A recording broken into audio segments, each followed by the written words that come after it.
Texas lawmakers are rushing to beat Friday's deadline to file bills for this legislative session. And so far today, lawmakers have filed more than 500 bills, and that includes 5 priority bills for Lieutenant Governor Dan Patrick in the Senate and 20 bills in the House given priority by Speaker Dustin Burrows. So that represents over 5% of proposed legislation getting pushed through at the last minute.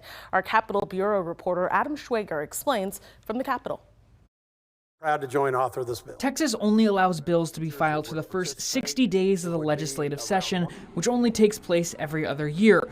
But those waiting for the final bell face an uphill challenge. If you're just now getting your draft back from Legislative Council and filing it at the deadline, you're already behind the calendar. Former Texas House Representative Mark Strama and former Texas House Speaker Dennis Bonnen know the rush well. Once the deadline passes, only hyper-local bills, bills addressing a governor-ordered emergency, or bills that have 4/5 of either of the House or Senate on board can be introduced. Your bill is dead unless it has leadership-level support to expedite it through that, first to get that permission to file it late, and second to accelerate it through the committee process. The short time window for filing bills is very intentional. Last time I checked, most Texans think we're doing a pretty darn good job and they don't need more government, more laws, more intrusion. And so the structure of the process is to make it very hard to change a law or have a new law. While missing the filing deadline is typically a death sentence for legislation,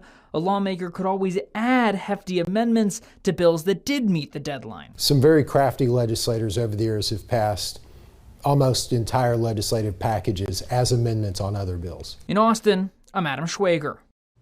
After the filing deadline, the race to get legislation passed starts, with the session ending on June 2nd. Well, going in depth, although lawmakers present thousands of bills each session, only a small percentage of them actually pass. When averaging the last 10 full legislative sessions, lawmakers typically file more than 6,000 bills. Of those bills, roughly 1,300 are passed, and that's a passage rate of about 21%.